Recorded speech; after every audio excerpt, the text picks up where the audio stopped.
주님 예수님, 오늘은 4월 18일 부활 제3주일입니다. 부활 시기 봉독되는 전래 독서의 말씀은 사도로 변화된 제자들의 눈부신 활약상에 대해서 여러모로 알려주고 있습니다. 우리가 이에 대해 주목하게 된 이유는 평범한 그리스도인들에게도 같은 변화가 일어날 수 있고 또 일어나야만 한다는 점 때문입니다. 우리가 성체성사에 참여하는 이유와 목적도 여기에 있고 더 나아가서는 믿는 이유와 목적 또한 이것입니다.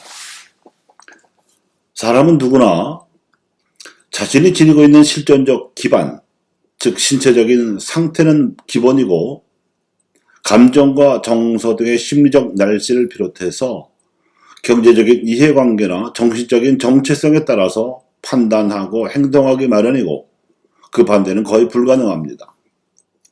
자기 부정 내지 자기 모순으로는 정상적으로 생존하거나 행동하기가 어렵기 때문인데 예수님의 제자들도 그러했을 것입니다. 부활에 관한 믿음이 약했을 때에 그리도 소심하게 행동했던 것이나 부활에 관한 믿음이 굳세어졌을 때에 그리도 용감하게 행동했던 것이 다 그렇습니다. 그래서 여러 가지 차원에서 우리가 존재할 수 있는 기반으로서의 정체성이 중요한 것입니다. 제자들만 하더라도 처음에는 그들도 어부, 세리 등 자기가 선택한 여러 가지 생업을 가지고 있던 사람들이었고 더군다나 각자의 가정까지 이룬 사람들이었는데 그들이 예수님을 만나서 당신을 따라오라는 부르심을 들었을 때에 그 직업과 가정을 버리고 그분을 따라 나서는 데에도 엄청난 결단이 필요했을 것입니다.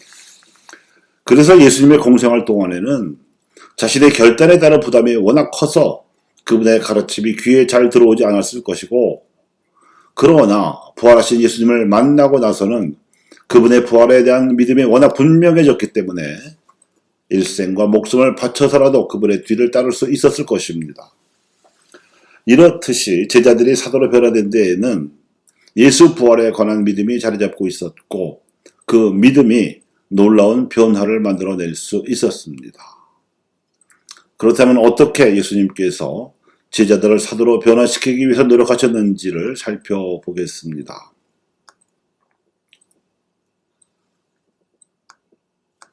예수님께서는 불특정 다수의 이스라엘 군중을 상대하셨던 복음 선포에 못지않게 불과 12명의 제자들을 양성하는데 심혈을 기울이셨습니다. 복음 선포 활동을 캐리그마라 하고 제자 양성 활동을 디다케라고 부르는데 정석으로 말하면 캐리그마에 못지않아서 예수님께서는 디다케에 있어서도 지극한 정성으로 임하셨습니다. 그들을 당신을 이어 복음을 선포할 사도로 양성하기 위해서였습니다. 처음에 제자를 뽑으실 때에는 한 사람 한 사람을 떠올리시며 밤새 기도하여 선발하셨고 제자들의 실수를 할 때에도 천편일률적으로 대하시는 법이 없었습니다. 각자에게 맞게 그들이 깨우칠 수 있도록 인격적으로 대하셨습니다. 또한 그분이 짊어지셔야 했던 십자가도 캐리그마나 디다케나 만만치 않았습니다. 캐리그마로 말미암아 예수님께서 짊어지셔야 했던 십자가를 살펴보자면 많습니다.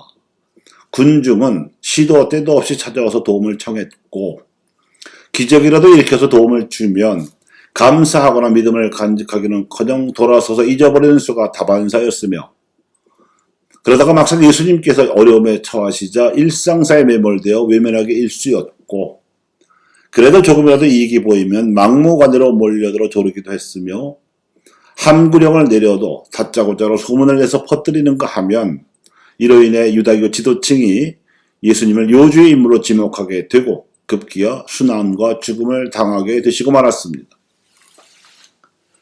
하지만 디다케로 말미암은 십자가도 이에 못지않아서 더 컸습니다. 제자들은 스승의 가르침을 듣고 또 들어도 알아듣지 못했고 스승의 명성이 높아지니까 우쭐해서 세속적인 기대를 품기도 했으며 서로 간에 서열 다툼을 벌이기도 했고 그 많은 기적을 눈으로 보고도 스승을 구세주로 믿지 못해서 교자씨 하나할 만한 믿음도 없다고 야단을 맞기도 했으며 동료 한 명이 스승을 배신할 마음을 먹었는데도 알아차리지 못할 정도로 관심이 산만했고 급기야 스승에 체포당하시는데도 나 몰라라 하고 도망치기도 했습니다. 제자들만 의리를 지켰어도 예수님은 죽음을 당하지 않으실 수도 있었습니다. 그러나 제자들은 그만한 의리조차 지키지 못하고 졸렬하게 처신했습니다. 결정적으로는 스승이 숨을 거두실 때에는 곁을 지키지도 못했고 게다가 무덤에도 가보지 않고 자기들도 잡혀갈까봐 숨어 있었던 그들이었습니다. 제자들이 스승 예수님께 안겨드린 십자가 중에서 부활하신 후 그 소식을 듣고도 믿지 않았던 사실도 빼놓을 수 없습니다. 그래서 부활하신 예수님께서는 제자들에게 나타나신 3번의 발현 중에서 처음에는 그들의 불신과 완고함을 꾸짖으시며 당신을 드러내셨고, 두 번째는 오늘 복음에서 들으신 바와 같이 평화의 인내를 건네시며 제자들 모두가 저지른 배신의 죄를 모른 척 해주시고 구운 물고기로 식사하시는 모습도 보여주시는가 하면 성경의 말씀을 깨달을 수 있도록 제자들의 마음을 열어주셨습니다. 이렇게 부활하신 예수님께서는 분명하게 당신 자신을 드러내시자 비로소 제자들은 그분의 부활을 믿게 되었을 뿐만 아니라 그 전에 가르쳐 주신 모든 진리의 가르침도 뒤늦게 남아 확실하게 믿게 되었습니다. 그리고 자신들이 얼마나 부족했으며 특히 스승께서 고난을 당하실 때 외면했던 행위가 얼마나 잘못된 일이었는지를 깨닫게 되었습니다. 사도들이 박해를 받을 때 그분의 이름으로 말미암아 모욕을 당할 수 있는 자격을 인정받았다고 기뻐하며 최고 의회 앞에서 물러나왔다는 것은 모욕을 받은 일이 기뻐서가 아니라 그분께 지은 죄와 마음의 빚 때문에 그러했습니다. 그 모욕이 오히려 스승이신 예수님께서 당하신 고난에 조금이라도 동참하는 것이 될 수 있었고, 그리하여 그 죄와 마음의 빚을 덜 수 있었으므로 모욕을 당할 수 있는 자격을 얻었다고까지 생각할 수 있었던 것입니다. 제자들이 사도로 변화되어간 과정이 이러했습니다. 그러므로 사도들 가운데 가장 크게 뉘우친 베드로는 자신의 잘못과 회개를 숨김없이 고백하는 가운데 유대인 군중에게도 서슴없이 회개하라고 호소할 수 있었고, 그의 이런 호소는 자신의 회개를 전제한 것이었기 때문에 진정성이 있었습니다. 여러분은 생명의 영도자를 죽였습니다. 그러나 하나님께서는 죽은 이들 가운데에서 그분을 다시 일으키셨고 우리는 그 증인입니다. 이제 형제 여러분, 나도 여러분도 여러분의 지도자들과 마찬가지로 무지한 탓으로 그렇게 하였음을 압니다. 그러므로 회개하고 하나님께 돌아와 여러분의 죄가 지워지게 하십시오. 일단 예수님께서 부활하셨음을 믿게 되고 그분이 확실하게 용서해 주셨음을 확인하고 나자 제자들은 예전에 없었던 담대한 믿음이 생겼고 굳센 용기가 우러났습니다. 그리고 지난 공생활 동안 예수님께서 가르쳐 주셨던 바를 비로소 일목요연하게 깨우칠 수 있었습니다. 그래서 그분의 가르침을 가장 가까이서 배웠던 요한 사도는 예수님께서는 유다인들의 죄만이 아니라 온 세상 인류의 죄를 없애시기 위해서 오신 하나님의 어린 양이심을 매우 설득력 있게 가르치고 편지를 썼습니다. 교회는 이렇듯 부활하신 예수님께 관한 사도들의 믿음 위에 세워졌습니다. 그래서 사도들의 신앙 고백 12조문 가운데에서 가장 중심이 되는 것은 예수 그리스도의 부활을 믿는다는 신앙 고백입니다. 말씀 전례에서 선포되는 하나님의 말씀 중에서도 그 핵심은 예수 부활입니다. 그리고 성찬 전례는 부활하신 예수님께서 보내시는 성령의 현존을 기반으로 거행됩니다. 성사의 집전자가 누구든지 그가 부활하신 예수님께 관한 믿음으로 서품된 사제라면 그 성사는 부활하신 예수님께서 몸소 주체가 되어 거행하시는 오늘날의 발현 양식인 것입니다.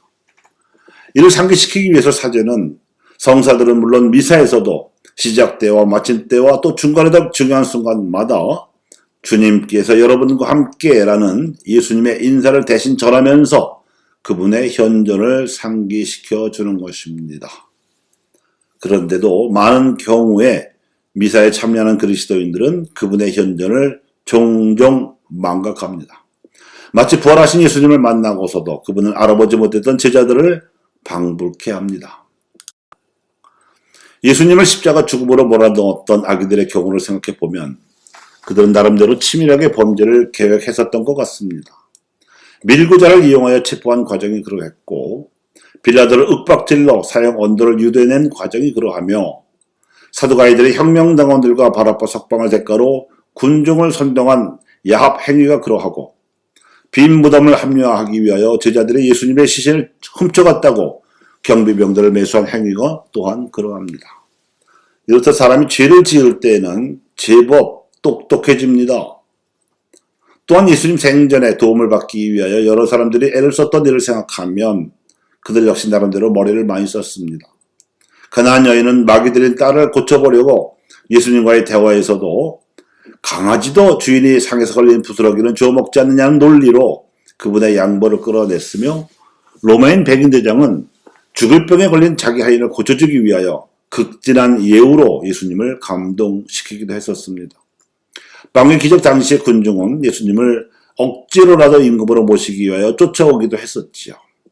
이렇듯 사람이 자기 이익을 도모할 때에도 머리를 많이 씁니다. 하지만 사람이 죄나 이익이 아니라 선을 위해서 행동할 때에는 그렇게 머리를 쓰거나 똑똑하게 처신하지 않는 경향이 있습니다.